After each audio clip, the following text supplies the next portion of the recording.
আল্লাহর নবী আম্মা জান আয়েশা সিদ্দিকার উরুতের পর মাথা দিয়ে শুয়ে আছে। এই কথাটা বলতে যায় আমি হঠাৎ করে চলে আসছি রে মুসলমান। আল্লাহর নবীজি ডাকতে বলে, আয়েশা রে, নামাজ হয়েছে কি না? নামাজের জামাত, এদিকে মুসলমান জামাত হয়েছে কি না, আজান হয়েছে কি না? নবী একবার নয় দুবার নয় কয়েকবার জিগায়। নবী অসুস্থ, বারবার নবীজি অসুস্থ হয়ে যায়। একবার সুস্থ হয় আবার অসুস্থ হয়ে যায়। নবীজি বারবার আয়েশাকে জিগায়, আম্মা জান আয়েশাকে, আয়েশা রে, সালাত জামাতে নামাজ হয়েছে কিনা, নামাজ হয়েছে কিনা? আমার ভাইরা, আমার বন্ধুরা, আমার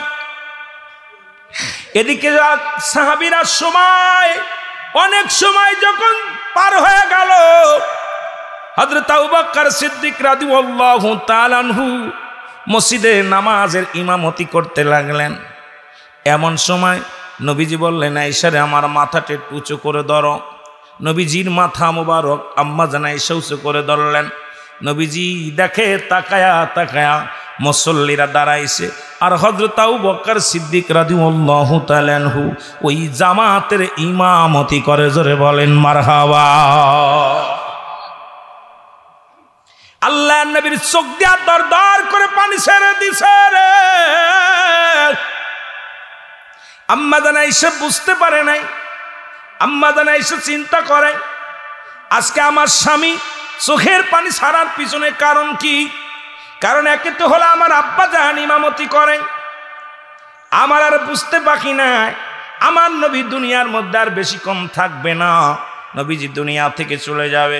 যেহেতু ইমাম পরিবর্তন হয়েছে, আজকে মসজিদের ইমামতি করেন আমার আব্বা জান, যেহেতু ইমামতি দাঁড়াইছে, যেহেতু আমার নবী মনে হয় আমার নবী যেহেতু ইমাম পরিবর্তন করেছে, তার মানে আমার স্বামী আর বেশিক্ষণ দুনিয়ার মধ্যে নাই। নবীজির প্রেমে পড়িয়া মাজান কাঁদতে লাগলেন। দ্বিতীয় নবীর চোখের পানি দেখিয়া চিন্তা করলেন, মনে হয় আমার আব্বা জান ইমামতি করছে, মনে হয় এর জন্য আমার স্বামী কাঁদছে। আমার নবীকে জিগায়, আম্মা জান আয়েশা সিদ্দিকা জিগায়, ইয়া রাসূলুল্লাহ, ইয়া হাবিবাল্লাহ, আপনার কেন চোখে পানি? বলে, আয়েশা রে, এটা আপনি কিসের জন্য কাঁদবেন? বলে, আয়েশা রে, শোনো, আজকে আমার দুঃখের কান্না না, আমার আনন্দের কান্না। যে নামাজের জন্য আমি কত আক্রমণ, আমার গায়ের উপরে কত পাথরের আঘাত সহ্য করলাম, কত মার, এমন ওর মা দিন গেছে রক্তে আমার জুতা জোড়া পর্যন্ত লাল হয়ে গেছে। তুমি আমার গায়ের মধ্যে যতগুলো দাগ দেখেছিলে আয়েশা, একদিন জিগাইছিলে আয়েশা, আয়েশা রে, তুমি একদিন জিগাইছিলে, স্বামী রে, আপনার গায়ের মধ্যে এত দাগ কিসের? আপনার ছোটবেলা কি বসন্ত রোগ হয়েছিল?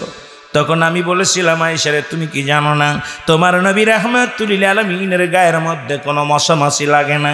ওই পাথরের আঘাতগুলো আমি ইসলামের দাওয়াত দেওয়ার জন্যে, কালেমার দাওয়াত দেওয়ার জন্যে, নামাজের দাওয়াত দেওয়ার জন্যে, ওই কাফের কিন্তু আকৃত হইয়া কাফেরদের আঘাতের চিহ্ন রে আয়েশা, তুমি দেখো নাই? এই চিহ্নগুলো আমার গায়ের মধ্যে ছিল, পাথরের আঘাতগুলো ছিল শুধু সত্য কালেমার দাওয়াত দেওয়ার জন্যে, নামাজের জন্য, ইসলামের জন্য রে ফাতকা আয়েশা। সুতরাং আমি আজকে আনন্দের কান্না কান্দি, আমি নিজ চোখে দেখে গেলাম, আমি যাবার আগে আমি নিজ চোখে দেখে গেলাম আমার সাহাবীরা, আমার উম্মতিরা জামাতের সঙ্গে সালাত আদায় করে। জোরে জোরে চিল্লায় বলো মারহাবা। নবী বললেন, সেই দুইটা জিনিস হলো, আমি নবীর কথা, আমার নবীর কিছু কথা বলে যায়, কারণ নবী বলতেছেন, হায়াতি খায়রুল লাকুম, আমার হায়াতের জিন্দেগিটা উম্মতের জন্য কল্যাণকারক। সুবহানাল্লাহ বলেন না? আবার নবী বলেন, অমায়াতি খায়রুল লাকুম ওয়াফাতি খায়রুল লাকুম। এই দুইটা বিষয় নিয়ে, এই হাদিসের আলোচনা নিয়ে যদি আলোচনা করি রাত শেষ হয়ে যাবে। নবীজি বলছে, উম্মতিরা রে শোনো, এত বিস্তারিত আলোচনা, এত আলোচনা আছে, আলোচনাগুলো দিলের কান্ডা লাগায় শুনতে হবে। শরিয়াতে নবী, তরিকাতে নবী, হাকিকতে নবী, মারেফাতে নবী, জীবন দশায় সব জায়গায় নবী। নবী কি কয়? উম্মতিরা শুনে নাও, আমি নবী দুনিয়ার মধ্যে আগমন করেছি, এটা আমার উম্মতের জন্য কল্যাণ স্বরূপ গো। কারণ আমি আমার উম্মতের সঙ্গে কথাবার্তা বলেছি, আমি আমার উম্মতের সঙ্গে চলাফেরা করেছি, আমি আমার উম্মতের সঙ্গে সংসার যেমন করে আমি নবী এমনি করেছি। এই জন্য আমার দেশের কিছু ভাইয়েরা তারা বলে নবী আমগার মতো মানুষ। কথা কন ঠিক কিনা? আমাকে যেন আমার আল্লাহ মাফ করে দেয়। নবীজি বললেন, যুবক রে তুমি খাস তওবা করো, এই দুনিয়ার মধ্যে তওবা করো। যুবক বলে, নবী গো আমার মন বলে আমি তওবা করলে আমার গুনাহ মাফ হবে না, আমি এত বড় পাপী, আমি এত বড় গুনাহগার, আমার মন বলে আমার গুনাহ মাফ হবে না। নবীজি বললেন, যুবক রে তুমি তওবা করো, তওবাকারীর আল্লাহ গুনাহ মাফ করে দেয়, তওবাকারীকে ভালোবাসে। যুবক বলে, নবী গো আমি এত বড় অপরাধী, আমি এত বড় গুনাহগার, আমার বাবার আমি এই কথাটা বলি যারা ফেসবুক চালান, ফেসবুক খুললেই দেখা যায় জিনা ব্যভিচার, ফেসবুক খুললেই দেখা যায় অবৈধ সম্পর্ক। বড্ড কষ্ট হয় তখনই যে দেশে 90% মুসলমান, যে দেশে ও মুসলমান এত আল্লাহর ওলিগণ আগমন করলেন, সেই দেশের মধ্যে এত জিনা ব্যভিচার, এত জুলুম কোনোভাবেই মেনে নেওয়া যায় না। জোরে বলেন ঠিক কিনা? নবীজি ডাক দিয়ে বলেন, যুবক রে তুমি এমন কি অপরাধ করেছো, এমন কি অন্যায় করেছো? যুবক বলে, ইয়া রাসূলুল্লাহ, ইয়া হাবিবাল্লাহ, আমি এত বড় পাপী, আমি এত বড় গুনাহগার, আমার গুনাহ কি আল্লাহ মাফ করবে?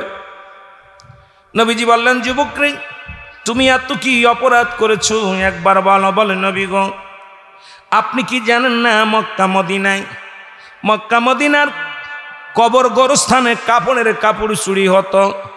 কথাটা একটু বোঝানোর জন্য ভালো করে বলে যায়, আর বাংলাদেশের ইতিহাসটা বোঝানোর জন্য আমি আপনাদেরকে কথাটা বলে যাই। বলি, ইয়া রাসূলুল্লাহ, ইয়া হাবিবাল্লাহ, মক্কা মদিনায় গোরস্থানের মধ্যে যত পাপ হতো নবী গো, কাপনের কাপড় চুরি হতো, আপনি শুনেছেননি? নবী বলে, হ্যাঁ। বলে, নবী গো ওই কাপনের কাপড়গুলো আমি যুবক চুরি করতাম। মানুষ যখন মারা যেত, গতকালকের নিউজও দেখলাম, মুসলমান শুনে নাও, মরা মানুষগুলো কবর থেকে উঠে রান্না করে খাওয়াইতেছে। শুধু তাই নয়, কোথায় আমাদের গাইবান্ধার জমিনে নরখাদক পাওয়া গেছে, গোরস্থান থেকে, গোরস্থানে মাটি দিয়ে রাত্রেবেলা দেখতে গেছে কবর শিয়ালে খসে কিনা, যা দেখে দুইটা নরখাদক কবর থেকে লাশ উত্তোলন করে মরা মানুষের গোস্ত ছিঁড়ে ছিঁড়ে মানুষ হয়ে খাচ্ছে। তার মানে আর বুঝতে বাকি নাই কিয়ামতের আলামতগুলো আমাদের মাঝে হাজির হয়ে গেছে। জোরে বলেন ঠিক কিনা? আমার ভাইরা, আমার বন্ধুরা, আমার আল্লাহর নবী বললেন, যুবকরে তুমি কার কোনো কাজ পাও নাই? একটা মানুষ মরণের পর 3 টুকরা কাপড়ের কাপড় লইয়া যায়, সেই শেষ সম্বলটা তুমি চুরি করে নাও রে যুবক, আর দুনিয়ায় কোনো কাজ পাও না। যুবক বলে, ইয়া রাসূলুল্লাহ, ইয়া হাবিবাল্লাহ, আমি আমারে মাফ করে দিবে। আল্লাহর নবী বলে, যুবক তুমি তওবা করো, তওবা করলে আমার আল্লাহ মাফ করে দিবে। যুবক বলে, নবী গো, নবী আমি শুধু কাপনের কাপড় চুরি করি নাই, আমি শুধু কাপনের কাপড় চুরি করি নাই। ইয়া রাসূলুল্লাহ, ইয়া হাবিবাল্লাহ, এই অনেক দিন যাবত মক্কা মদিনায় কোনো মানুষ মরে না, আমিও কাপনের কাপড় চুরি করতে পারি না। খবর পাইলাম একটা রূপসী মহিলা মারা গেছে, আমি তার জানাজায় শরীক হলাম, কাফন দাপন হলো, রাতের অপেক্ষায় বসে রইলাম। রাত্র যখন নির্জন হয়ে গেল, সব মানুষ যখন বাড়ির দিকে চলে গেছে, ইয়া রাসূলুল্লাহ, ইয়া হাবিবাল্লাহ, আমি আস্তে আস্তে করে গোরস্থানে গেলাম, গোরস্থানের মাটিগুলো সরাইলাম, কবরের মাটিগুলো সরাইলাম। এই মাটিগুলো সরাইয়া কবর থেকে লাশখানা, ওই কাপনের কাপড়খানা যখন কবর থেকে উঠতেছিলাম, একটা আওয়াজ আসলো, ইয়া রাসূলুল্লাহ ইয়া হাবিবাল্লাহ। ডাক দে বলে, যুবক রে, তুমি আমার সঙ্গে অন্যায় করলা, আমি তোমারে বাধা দিতে পারলাম না। যুবক, তোমার একদিন মারা লাগবে, আমি আল্লাহর আদালতে মামলা দিলাম, আমার আল্লাহ যেন কোনোদিন তোমারে ক্ষমা করে না। ইয়া রাসূলুল্লাহ ইয়া হাবিবাল্লাহ। এরপরে আমি বাড়িতে গেলাম, বাড়ি যে ঘুমাইতে পারি না, বারবার ওই আওয়াজটা আমার কানে আসে, বারবার আমার কানে আসে, যুবক রে, তুমি আমার সনে যে অন্যায় করলা, আমি অসহায়, তোমাকে আমি বাধা দিতে পারলাম না, কিন্তু তুমি আমার সনে যে অন্যায় করলে তোমার একদিন মরা লাগবে, আমি আল্লাহর আদালতে মামলা দিলাম, আমার আল্লাহ তোমারে কোনোদিন ক্ষমা করবে না। জোরে জোরে চিল্লায়া বলা যাবে না আল্লাহু আকবার। আমার ভাইয়েরা, আমার বন্ধুরা, আমার নবীজি বললেন, দূর হয়ে যাও যুবক। যুবক চলে গেলেন কাঁদতে কাঁদতে। একদিন নয়, দুদিন নয়, 40টা দিন অজার নয়নে কান্দে, চোখের পানি পড়ে পড়ে চোখের দিয়া গা হয়ে যায়। যুবক কাঁদতে কাঁদতে অবশেষে মাপ পাইলেন, রাসূলুল্লাহর কদমের মধ্যে আসলেন। নবীজিকে বললেন, ইয়া রাসূলুল্লাহ ইয়া হাবিবাল্লাহ, আপনার কদম থেকে যদি বিতাড়িত করে দেন, কোথাও আমি জায়গা পাবো না। ইয়া রাসূলুল্লাহ ইয়া হাবিবাল্লাহ, আপনি আমাকে মাফ করে দেন। এই 40টা দিন কোনো খানা খায় নাই, শুধু মাটির মধ্যে পড়িয়া চোখের পানি ছেড়ে অজার নয়নে কেঁদেছে। আমার আল্লাহ তারে মাফ করে দিছে রাসূলের খাতিরে মুসলমান। এই জন্য আমি আপনাদেরকে বলি, এখন হাতের মধ্যে জিনা, চোখের মধ্যে জিনা, বাড়ির মধ্যে জিনা, দেশের মধ্যে জিনা, জিনা ব্যভিচারে শুধু জিনা আর জিনা। বাংলার জমিনে যেদিকে তাকাবেন সেদিকেই ঘরের মধ্যে, বাড়ির মধ্যে, বাসার মধ্যে, সবখানেই জিনা ব্যভিচারে লিপ্ত হয়ে গেছে। আমার ভাইয়েরা, এখান থেকে ঈমান নিয়ে কবরে যেতে পারবো আমার বিশ্বাস হয় না। আল্লাহ যদি দয়া করে, তাছাড়া আল্লাহর দয়া ছাড়া কোনো বান্দার বাঁচার মতো গতি নাই। জোরে জোরে চিল্লায়া বলেন ঠিক কিনা? এ দুনিয়ার মুসলমান,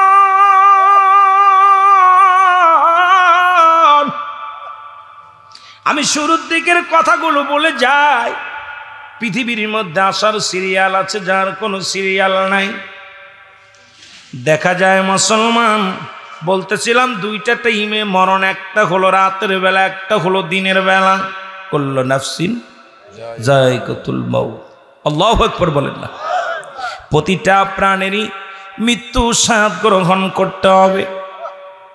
এই জন্য বাবা, এটা অস্বীকার করার মতো কোনো ক্ষমতা নাই।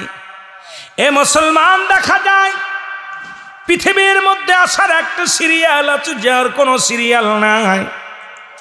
বাবারে, দেখা যায় দাদা জিন্দা, নাতি নাই। মুসলমান, বাবা জিন্দা, সন্তান নাই। সন্তানের লাশ বাবার কাঁধে, বাবার লাশ সন্তানের কাঁধে, দাদার লাশ নাতির কাঁধে, নাতির লাশ দাদার কাঁধে। এই পৃথিবীর মধ্যে যে ব্যক্তি সন্তানের লাশ বহন করেছে গো, এই সন্তানের লাশটা যে কত ভারী, পৃথিবীর মধ্যে ওই বাবা জানে সন্তানের লাশটা কত ভারী গো। দাদায় জানে নাতির লাশটা কত ভারী। এই পৃথিবীর বুক থেকে বিদায় হয়ে যাব, তিনটা বিপদ। নাম্বার 1 হলো মানুষের মরণ,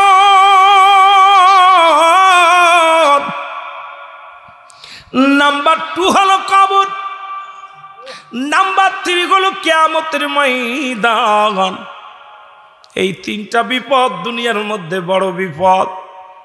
1 নম্বর বিপদ হলো মরণ। এই মরণ নাই কার? কার একটু হাত তোলেন। মরণ নাই কার? একটু হাত তোলেন। এখন ইমানদার হওয়া লাগবে। আদম থেকে শুরু করে আমার নবী রাহমাতুল লিল আলামিন পর্যন্ত সালাম ফিরে নবী ডাকে আব্দুল্লাহ আনসারী নাই। নবীজি বলেন, আমার আব্দুল্লাহ আনসারী আজ কদিন দেখি নামাজে ঠিকই আসে, কিন্তু সালাম ফিরায়, সালাম ফিরাত তাকে দেখতে পাই না।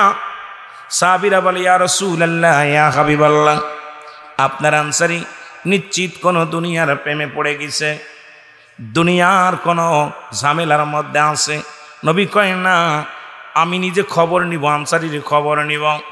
রহমতের নবী চলে গেলেন আনসারীর বাড়িতে, সালাম দিলেন, আসসালামু আলাইকুম আলাল বাইত। আসসালামু আলাইকুম আহলাল বাইত, আসসালামু আলাইকুম আহলাল বাইত। একবার নয়, দুবার নয়, তিনবার নবী সালাম দিলেন। তিনবারের একবারও সালামের জবাব আসলেন না। নবীজি সালামের উত্তর না পাইয়া মায়ার নবীজি গুসা হয়ে ফিরে আসলেন। পিছন থেকে আব্দুল্লাহ আনসারী সালামের জবাব দিচ্ছে, ওয়ালাইকুম আসসালাম ইয়া রাসূলুল্লাহ, ওয়ালাইকুম আসসালাম ইয়া হাবিবাল্লাহ, ওয়ালাইকুম আসসালাম ইয়া রাহমাতাল লিল আলামিন। জোরে জোরে বলেন মারহাবা। আল্লাহর নবী বলে, আনসারী রে,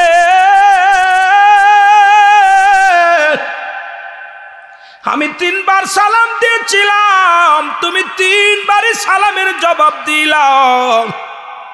তার মানে আর বুঝতে বাকি নাই রে আনসারী, তুমি সালাম শুনেছিলা, উত্তর দেও নাই। বলে, ইয়া রাসূলুল্লাহ, ইয়া হাবিবাল্লাহ, আমি কেন সালামের জবাব দিই নাই, কেন উত্তর আমি আপনাকে দিতে পারবো না, জবাব আমি দিতে পারবো না। ইয়া রাসূলুল্লাহ, ইয়া হাবিবাল্লাহ, নবী গো,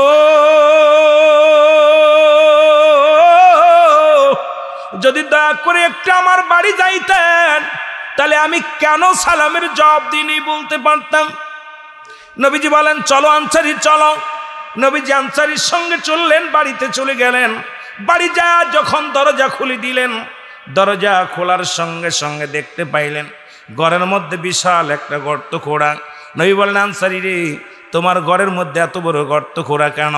বলি, ইয়া রাসূলুল্লাহ, ইয়া হাবিবাল্লাহ, আপনি যখন আমাকে সালাম দিয়েছিলেন, এই কারণে আপনার সালামের জবাব দিতে পারি নাই, কারণ এক কাপড়ে আমরা দুজন নামাজ পড়ি। ইয়া রাসূলুল্লাহ, ইয়া হাবিবাল্লাহ, আমার নবী চোখের পানি ছেড়ে ডাকতে বলে, আনসারী রে,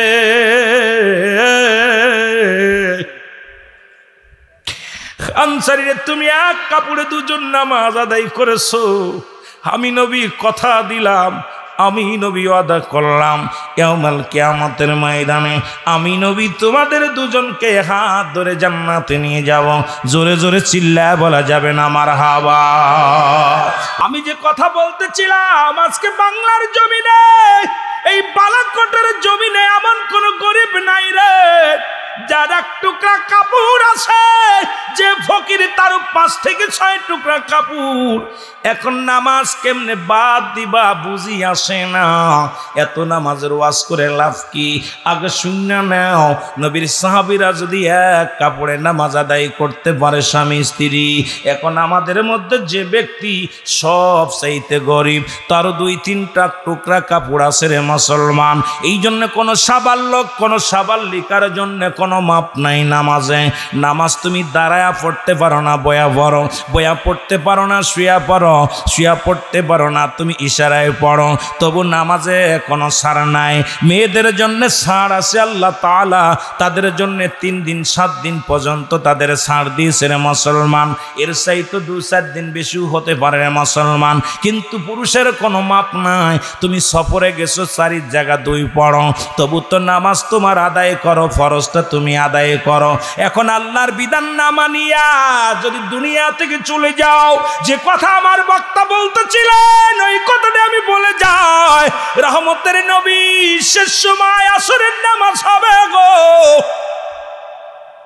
জান্নাতেরই বিষা দিবেন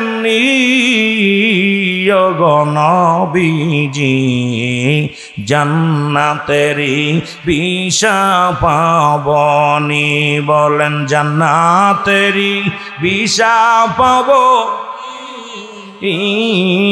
গো নবীজি, জান্নাতেরই বিষা দিবেন। এরে পাসপোর্ট জমা দিলাম, এ জলসায় যাব আমরা মদিনায়।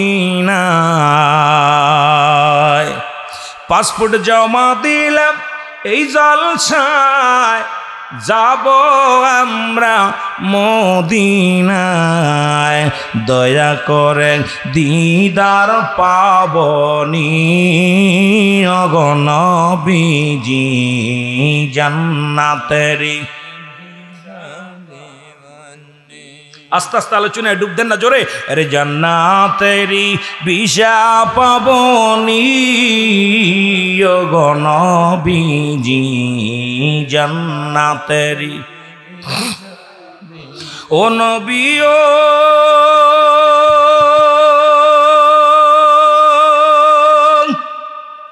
গরিব আমি গুনাহগার, কাঁদি তাই তো বারংবার, দেখা কি একবার পাবনি। ওগো থাকতে যদি নাহি পায়, মইরা গেলে কি উপায়? বলেন থাকতে যদি কি উপায়? দিদারে গোলামে সাই শুধু ও নবীজি, জান্নাতেরি বিষা দিবেননি।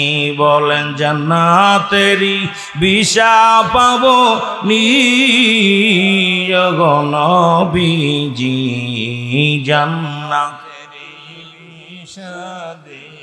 এ দুনিয়ার মুসলমান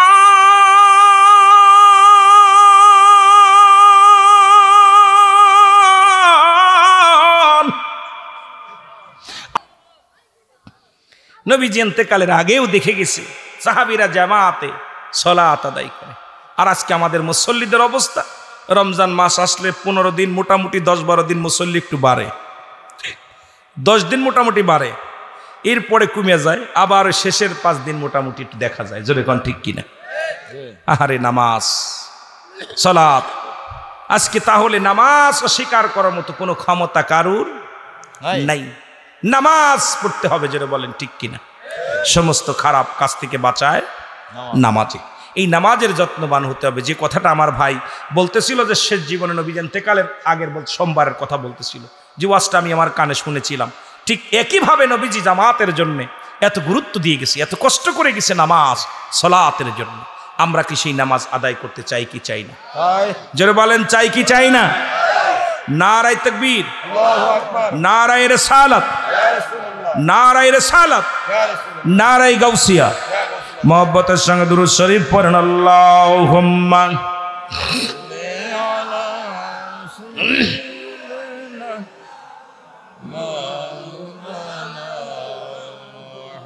ওয়ালা আলি সাইয়্যিদিনা।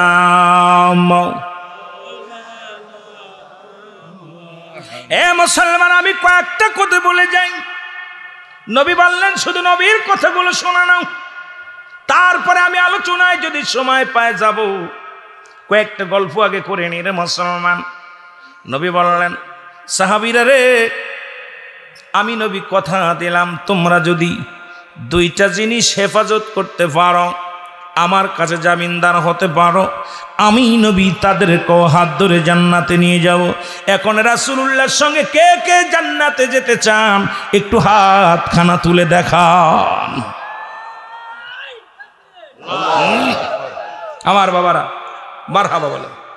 হায়াতি খায়রুল লাকুম, নবীর হায়াতের জিন্দেগিটা উম্মতের জন্য কল্যাণ স্বরূপ। সুবহানাল্লাহ বলেন। কারণ নবীজি সংসার কেমনে করবে নবী শিখাইছে, বিয়ে শাদী কেমনে করবে নবী শিখাইছে, শরিয়াত কেমনে নবী শিখাইছে, মারেফাত কেমনে নবী শিখাইছে, আগুন পানি মাটি বাতাস, ইসলাম ইমান এহসান কালেমা নামাজ রোজা হজ জাকাত শরিয়াত তরিকত হাকিকত মারেফাত সব জায়গায় নবী। নবীজি বলতেছেন আমি নবী দুনিয়ার মধ্যে আগমন করেছি, এটা আমার উম্মতের জন্য কল্যাণকারক। এই জন্য কল্যাণকারক যে আমি নবী কথাবার্তা বলেছি, চলাফেরা করেছি, কি লাগবে সব দিকই, শরিয়াতের দিক তরিকাতের দিক সব দিকেই আমি নবী। জোরে বলেন না মারহাবা, আর একটু জোরে বলেন না মারহাবা। সব জায়গায় নবীর দিক, নবী ছাড়া কোনো পথ নাই। আবার অনেকে বলে নবী মরে গেছে, অনেকে বলে না ওফাতি খায়রুল লাকুম, আমার নবীর ওফাত মামায়াতি খায়রুল লাকুম, আমার নবীর ওফাতটাও অনেকেই বেইজি মারা গেছেন নবীজি দুনিয়া থেকে। নবী বলতেছে শুনে না উম্মতিরা, আমি নবী দুনিয়া থেকে বিদায় হয়ে গেছি, এটা আমার উম্মতের জন্য কল্যাণ শুরু। সুবহানাল্লাহ বলেন না, আর একটু জোরে বলেন না। এখন নবী যারা মারা গেছে মনে করে এই সমস্ত বোকার দলেরা এরা বসবে কেমনে করে, আমি ওদিকে যাব আস্তে আস্তে আমার আলোচনাটা, যেহেতু আমি একটু গল্পের মধ্যে আসি যে কথাগুলো বুঝাইয়া তারপরে আমি আলোচনায় আসি আস্তে আস্তে করে। আমার বাবারা, আমার নবীজি বলতে উম্মাতিরা রে, যখন কোনো উম্মাত পৃথিবীর মধ্যে কোনো ভালো কর্ম করে আমি নবী সঙ্গে সঙ্গে আল্লাহর দরবারে প্রশংসা করি উম্মাতের হইয়া। কি করি জোরে বলেন না, কি করি? যে আল্লাহ অমুক গ্রামে ওই বালাকোটের জমিনে অমুক ব্যক্তি, আল্লাহ ওই অমুক ব্যক্তি কি করেছে, 2 রাকাত নফল নামাজ পড়েছে, আল্লাহ এই মাকসুদুর রহমান ভুইয়া সাহেব উনি 5 ওয়াক্ত সালাত আদায় করেছে, আল্লাহ দয়া করে মায়া করে আল্লাহ ওই ফজলুল হক সাহেব এর ভালো একটা কাজ করেছে, আল্লাহ আমি ওর জন্য আল্লাহ তোমার দরবারে প্রশংসা করি। আবার কোনো উম্মাদ যদি গুনাহের কাজ করে নবীজি ডাকতে বলে, আল্লাহ ওই অমুক গ্রামে বালাকোটের জমিনে খায়রুল ইসলাম সাহেব আল্লাহ একটা অন্যায় করেছে, আমি ওনার তরফ থেকে ক্ষমা চাইতেছি, মাফ চাইতেছি, আল্লাহরে মাফ করে দাও। জোরে বলেন না মারহাবা।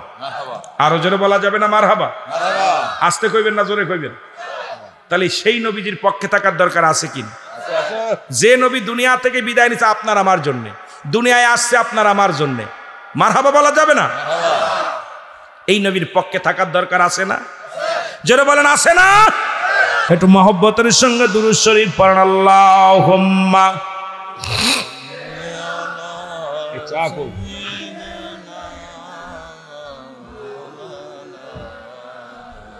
ওয়ালা আলি সাইয়্যিদিনা।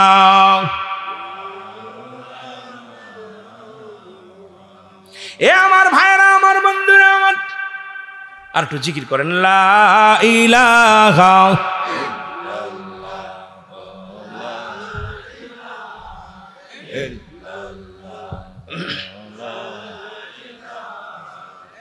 এই আমার মরণ আসিবে কখন কেউ তো জানি না, আমার মরণ আসিবে কখন,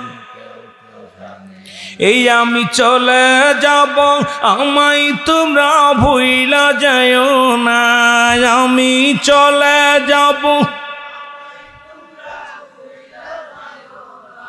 আমার মরণ আসিবে কখন কেউ তো জানি না, আমার মরণ আসিবে কখন।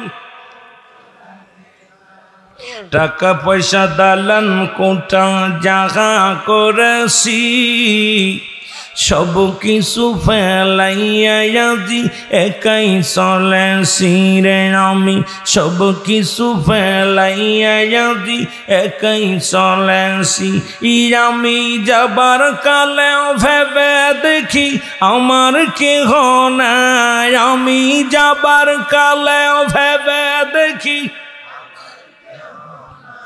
আমার মরণ আসিবে কখন কেউ তো জানি না, আমার মরণ আসিবে কখন।